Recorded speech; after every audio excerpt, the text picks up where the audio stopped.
guys, TheGearChange here, back with another video, and if you are reading the title, the XR4 by this point has pretty much been sold and is off to its new owner. Now, I thought I'd just do a video discussing why I sold it, and yeah, you know, what my decisions were sort of leading up to this moment, and what's going to be next on the channel. So, why I sold it? Honestly, space. Space was my main reason. It's getting really crowded here. I still live at home with my parents, and I've just bought the Ute, which I'm absolutely stoked with. It is an amazing platform so far, and I'm learning so much. I've owned the XR4 for about a year, as you guys know if you've been following the channel. Just under a year pretty much before I've ended up selling it, and it's been an awesome car. You know, it's been absolutely unreal to drive. It's been the perfect daily. It's been super fuel efficient. It's been pretty reliable. All I've had to replace is the little PCV, and that's been about it, and a new battery and some other sort of little cosmetic things. And yeah, it hasn't taken up necessarily a heck of a lot of space up until this point, but maneuvering all the cars in the driveway has become a bit of a pain for both my parents and myself. If we sort of, you know, the fact that we can fit as many cars in the driveway as we can now is actually pretty insane. I've got the Focus there, my dad's car there, the Ute here, my mum's car there, and then obviously the Fiesta's inside. Now, this room behind me is sort of a spare room, but I've obviously been trying to convert it to a YouTube space. Now, it's been a bit hard to do that because I've constantly had a car sort of in the way, and I haven't been able to remove sort of certain bits of furniture that we have or other crap. So it's pretty much just sat here and, you know, taken up the space. And honestly, it just hasn't been getting driven enough. Like, I always used to say, oh, why would people sell a car, you know? Why would you sell that and whatever? But when you don't have the time and you're working, the cars end up just sitting, and, you know, the registration is a fair bit, and obviously the insurance. I'm 22, and I've obviously got 3 cars at 22, and yeah, I'm not, you know, saying it's impossible to do, but it's obviously not cheap. You know, I've got to do registration and fuel and everything else and all the different mods and parts, and then if something fails on the car or needs replacing or repairing, like I had a bit of a scare with the Focus the other day where it was playing up, and I needed to clean like one of the battery terminals, and I was thinking that the alternator had died. So, you know, just mechanically thinking and just sort of responsibly thinking cost-wise, it wasn't really the smartest decision to have 3 cars at home all at once. Like, it's been awesome to just even be able to say that I've owned 3 blue cars at once, you know, 2 Fords and a Holden, but it's just, you know, it was, the costs were adding up, and I just haven't been able to enjoy it as much. So I figured, why not sort of move it on to someone who will get the enjoyment out of it, because they are an awesome car. Like, I spent a long time looking for one of these, just like I spent a long time looking for the Ute and the Focus. Like, if you guys know me, you know I'm pretty sort of fanatic with my cars, and I'm really, you know, picky with what I want and what I want to do. So it was just a matter of I spent the time to find it, and I've owned it for a year, and I've had my fun, and it's time for something different. Now, as I was mentioning before, another reason as to why I'm sort of selling it is I feel like I've sort of grown out from the Fiesta. Like, I've enjoyed it for the year I've owned it. I've had a lot of fun. I've done a fair bit of content on it for YouTube and over on my Instagram.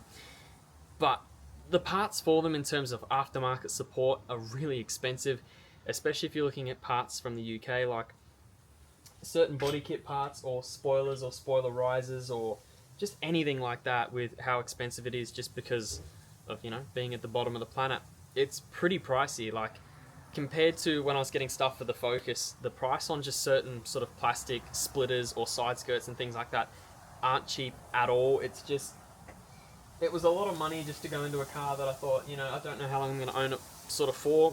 As, you know, you guys can see here, it's gone by this point. And yeah, you're not, obviously you don't get anything back when you put parts or mods onto a car. That's not what it was about, but it was just, I was going to be building it and then feeling like I was not sort of ever going to be totally happy with it. A lot of people end up sort of doing turbo kits on them, or putting a turbo on them, or even in the UK I've seen them do engine swaps. They've put the Focus engine inside of that, which I would have loved to do, but again, I'm not super duper mechanically minded. I'm more just a guy who wants to have a crack. If I can attempt to do it, I'll do it, but I'm not like a full engine builder or anything like that. So, you know, a task like that would probably be way beyond my experience or skill set. So you know, things like that were always playing up in my mind. You know, kilometer wise, it's pretty low for an XR4. It's only got like 130-ish thousand Ks. But another concern with specifically these is the gearbox. It's only got a 5-speed box, not a 6 like the Focus.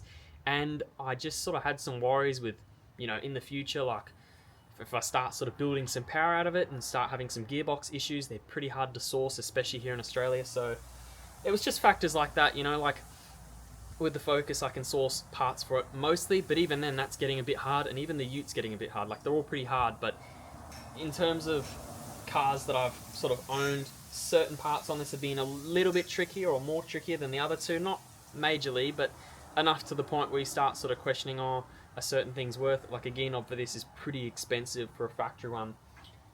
Whereas obviously on the Ute, I think it only cost me for like a replica one about 150, whereas certain parts haven't been replicated on this platform. Some have, some haven't, but it was just one of those things, and space is pretty much the main factor, and I feel like I wanted to sort of expand and try something different. You know, people have always said, oh, have you ever thought about getting an Aussie car? And you know, Dad's had this V8 of his since I was about 10 or 11, and I've always sort of wanted a V8, and I know people are probably going to say, oh, you probably should have got a Ford V8 or something like that. Now, I was looking into that, but, you know, I was looking at the price of Mustangs, and they were pretty expensive, and even like XR8, some of those were pretty pricey. I was pretty happy with what I paid for the Ute. I got it for about 24 and a half, 110,000 Ks, you know. She needs a little bit of love, but, you know, the progression I've done on this car just in the 2 and a bit months that I've owned it has been absolutely unreal. It's really basic. Like, I can understand how people now say that like the LS engines, or this is an L98, but you guys get what I mean, are pretty easy to work on, because they are. Like, the engine bays are huge. It's nowhere near as tight and small as the Fiesta, so it's a lot easier to work on. But, you know, I've enjoyed the Fiesta whilst I've owned it. It's been an awesome car. As I said, there's been a few sort of things like the PCV and other things in the back of my mind, like the gearbox or other things that have sort of put me off. But I just feel like the channel needs to expand a bit more. And obviously, if I get rid of this, I've got more space in here to work on my room and sort of get it the way I want, and focus on the XR5, which is obviously like the channel's like halo car. I'm never going to sell that unless I desperately have to.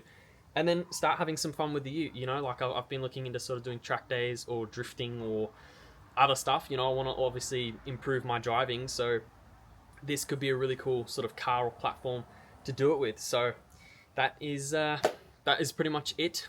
I know some of you guys will be disappointed that you know, I didn't keep it for longer, but if I ever need to, I can always get another one. It'll probably be a lot harder too, but you know, I've made a lot of awesome memories with this car. I've met a lot of awesome people, but all good things must come to an end. So that's all she wrote for the XR4. But I hope you guys enjoyed this video.